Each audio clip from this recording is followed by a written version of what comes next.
Hello, Professor. Welcome to our online presentation today. So my name is Dong Hang, and we have total five group members. And today we are going to talk about a hypothesis topic, which is the ship investment project for ABC company. So basically, this is our content. All right, I will start with the briefly introduction of the background of our company. So we are running the ABC company, and which was established in 2015, and it is a mainland-based shipping company, and we are doing the leasing of dry bulk and container ship and the crude oil shipping service. In June 2020, we have total 30 ships, including 10 dry bulk carriers, 10 oil tankers, and 10 container ships.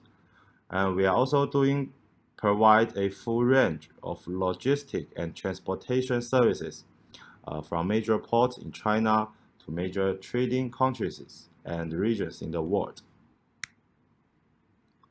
Another information of our company is our service include the container shipping agent, bulk cargo shipping agent, and the total revenue in year end of 2019 was 38 billion yuan, which is around 5.5 billion US dollar. All right.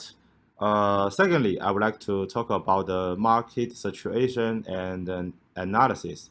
As we can see from the top graph, which is the development of China's total foreign trade, and it shows an overall steady and qualitative trend from 2015 to 2019.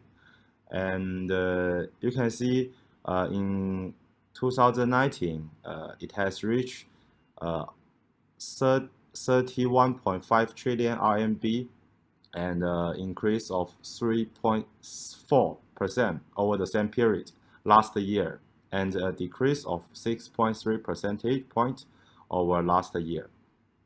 So the second graph is the scale of logistic market, and it also steadily expanding from 2016 to 2019, and the total amount of social logistic maintained a steady and rapid growth, while the total cost of social logistic increased at a slightly slower rate.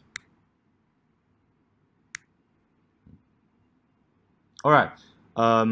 For the China's cross-border electricity trading scale, it has continues to grow as the Internet Plus earned.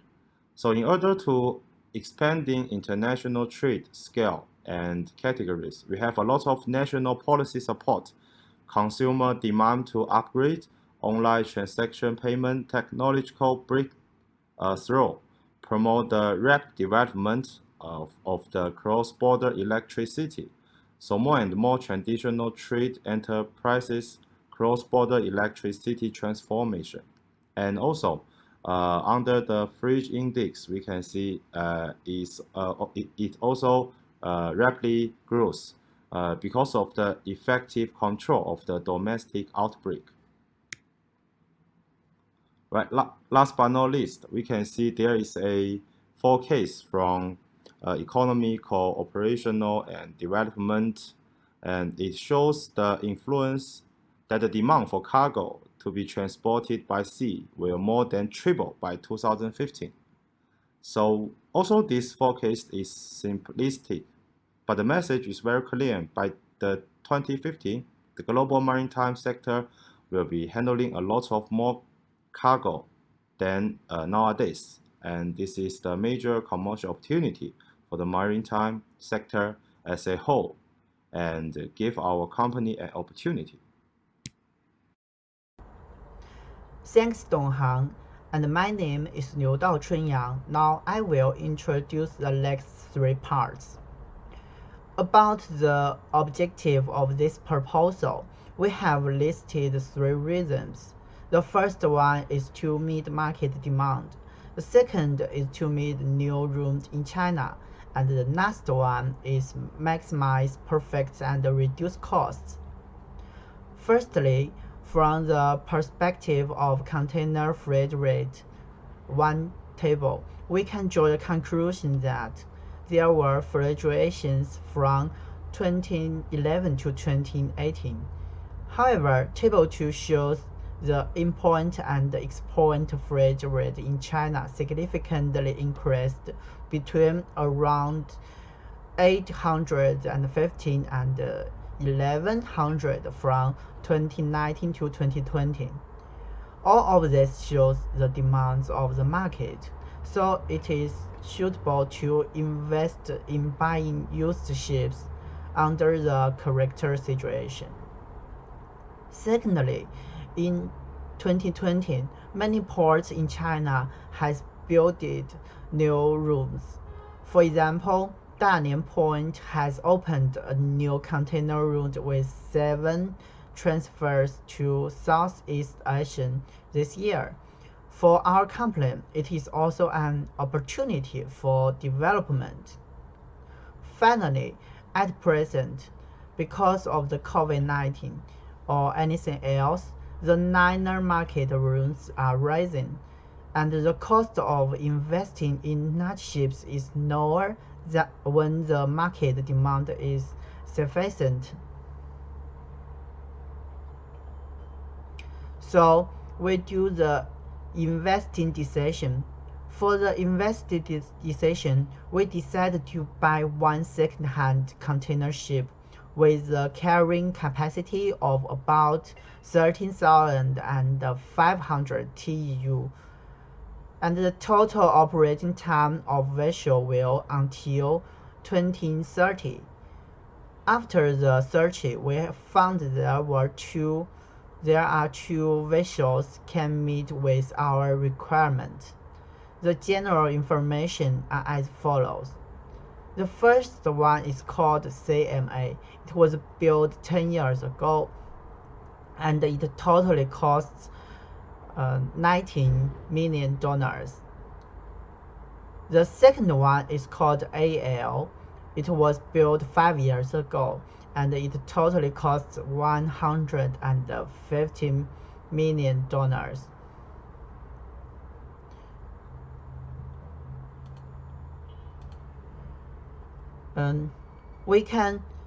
We also do the financing decision from the investment bank and own capital. We put our own capital $20 million, and investor payback is 1.5% over 10 years. And the bank rate is 2.5% over 10 years. We can see the data in the table. The investor is 13%, the invest bank is 14%, and our own capital is 13% in total. And we use the formula to calculate. We divide the total debit by total equity. So after investing, the CMA is 0.365, and after investment, the AL is 0.679. To compare these two data, we choose the lower rate, as it is better to choose. So we decided to choose the first ship. Now let's go on to present. Hello Professor, I'm Gasham Gorchabarli, and my student ID you can find it on the upper right corner of this PowerPoint slide. And I'm going to talk about the cash flow statement of our company, and for the ship option 1, which is the CMA CGM Magellan. And let's first look at the operating activities, which consist of operating cash inflows table in USD and operating cash outflow tables.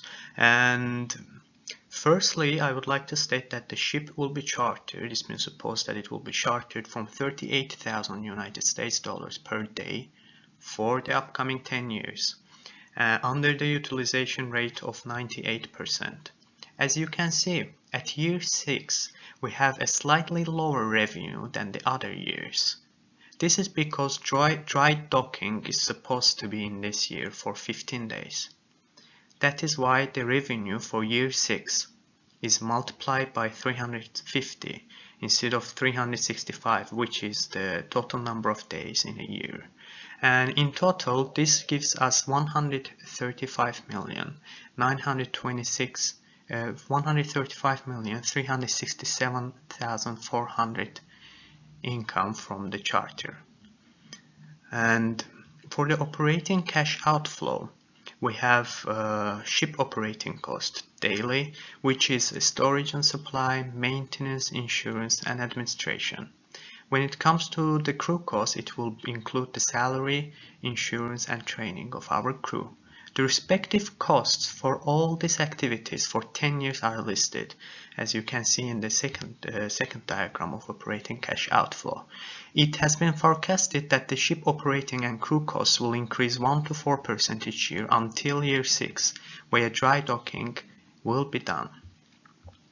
After the dry docking, it is expected to increase again until the end of our operation period, which is 10 years, as you can see.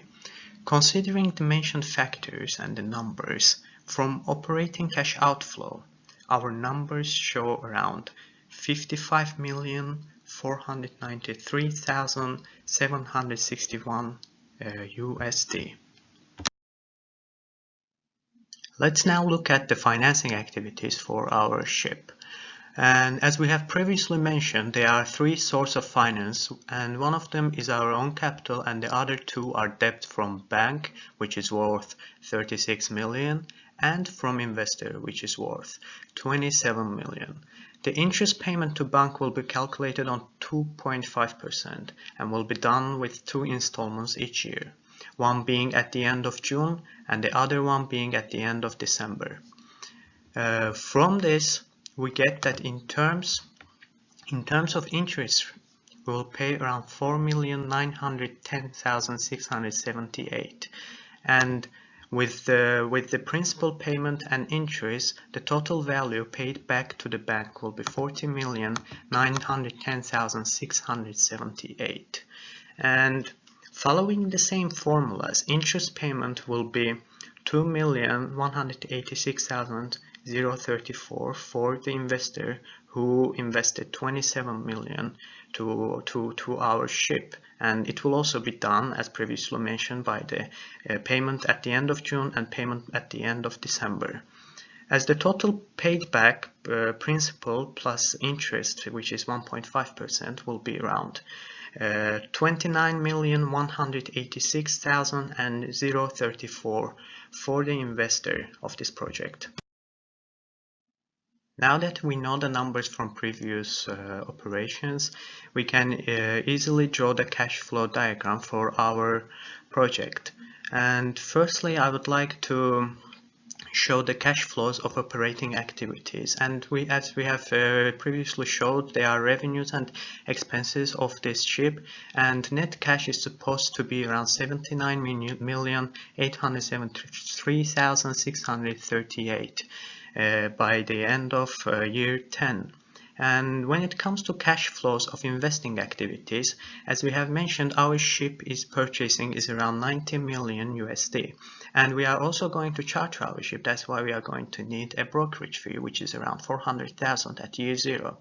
That means that we will have a negative cash outflow of 90,400,000 at year 0 at this point. And at year 6, we'll also have a dry docking experience, which will be around 1,400,000.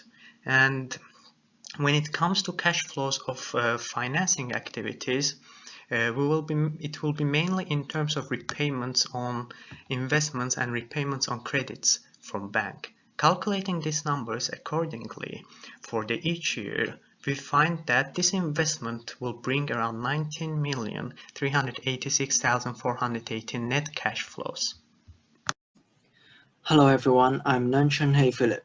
For the following part, I will introduce another cash flow statement of ship option 2, which is Al Maraba. In fact, the cash flow statement is remaining the same with ship 1 so as to make an easy comparison. However, there are some points have been changed and I will explain it afterwards.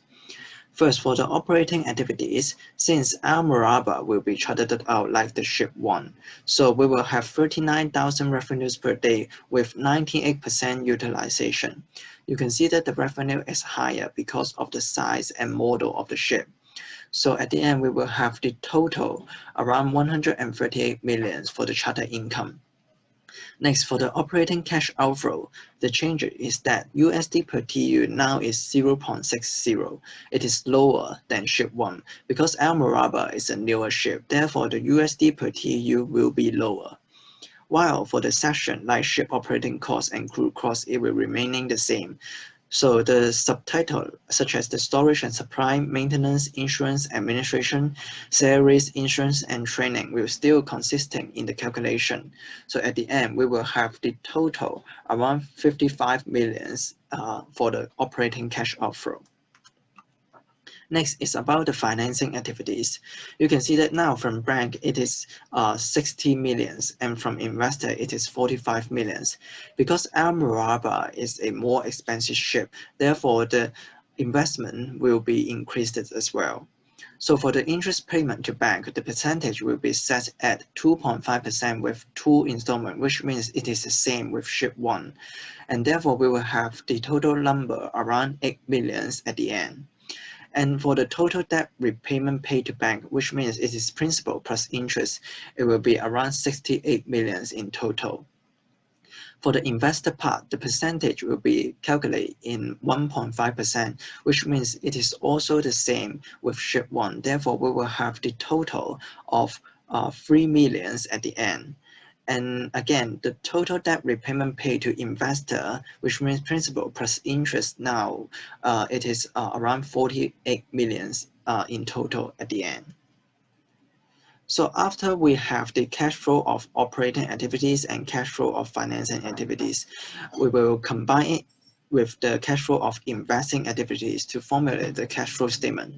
For this cash flow statement, I would like to mention 2 points. One is about selling ship. For Al Maraba, in 2030, we would like to sell it instead of disposal. Therefore, you can see that in year 10, we will have the income of 25 millions by selling the ship. Besides, for the brokerage fee, it is about 500,000, and it is higher than ship 1 because Al Maraba is a newer ship. Therefore, the brokerage fee will be higher as well. So finally, at the end, you can see that the net cash flow of Al Maraba is around 9 millions in total. For this value of 9 millions, it is smaller than ship 1. However, it is not enough for us to telling people that which ship we are going to buy, and it is not persuasive enough as well. Therefore, we need the cash flow analysis. By using the net present value, we can conduct the cash flow analysis. So first we will set the discount rate at 3.5%, and then we will check the discount rate table from period 1 to period 10. So you can see that from year 1 to year 10, the discount rate is different. And then we will input all the net cash flow for both ship and put it in the Excel, so you can see that here is the result. For the ship 1 CMA, the NPV is about 8 millions, and for ship 2 Al Maraba, the NPV is about 1 million. Although both ship is having positive NPV, and which means it is a feasible project for us to purchase, the ship 1 CMA Magellan is having a higher NPV. Therefore, we can say that the CMA CGM Magellan is a better choice for our company because of the higher NPV. Therefore, to conclude this part, Our final decision is that we are going to purchase the ship option 1, which means the CMA CGM Magellan. And that's it for my part. So next we will talk about the sensitivity analysis. Thank you. My group mate's wonderful introduction. Okay, my name is Wei Wei. I'm going to introduce the sensitivity analysis and the action plan. As you can see, there are two charts attached in this slide. The sensitivity analysis is done with respect to the change in disposal value and NPV. The first graph on the left represents the sensitivity analysis for ship 1, CMA Magellan. The blue boxes shows the NPV, while the orange line shows the percentage change in disposal value of the ship. And the percentage is supposed to be changing between minus 30% to plus 30%. The NPV increases as the positive percentage change is made in disposal value. And similarly, the graph on the right represents the same factor for ship 2, AL Maraba. However, in this case, it could be seen that the change in selling value of this ship results in drastic changes for the NPV value. In this case, NPV even goes to negative when the change is above minus 10. Thus, it could be said CMA Magellan ship could be regarded as better investment because it depends less on disposal value. Okay, the next part is the action plan. There are two periods, preparation period and operational period. The preparation period is from the 1st of August 2020 to the end of the year, which included the market planning, spanned the whole August. Following the investing decision from the 1st of September to the 15th of September, and the rest of this month is the financing decision. Next is cash flow statement from the 1st of October to the 15th of October. And also the cash flow analysis has spanned in the rest of October. Decision will be made in the first half of November, and the rest days of November is a negotiation with the investor and the banker. And finally, we got ship delivery. It will be go through the whole December of 2020. Okay, let me move to the operational period. The operational period is quite clear because only two parts, the first 5 years and the last 5 years. So the operational period 1 is from the 1st of January 2021 to the end of 2025.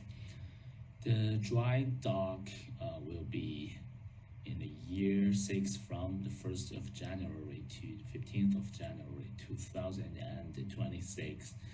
And the operational period 2 is from year 6 to the end of year 10. And the negotiation for disposal facilities is from the 1st of January 2030 to the last day of May 2030. So finally, the disposal of the ship will be on the 31st of December 2030. Okay, so let me just briefly summarize and review our case. Our company was established in 2015, and it is a mainland-based shipping company, leasing for dry bulk and container ship and crude oil shipping services.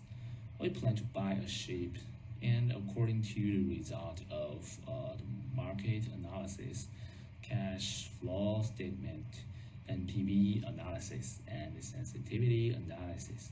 So finally, our decision is that the ship 1 CMA Magellan should be selected for investment. Okay, this is the last slide. That is our references. Okay, that's the end.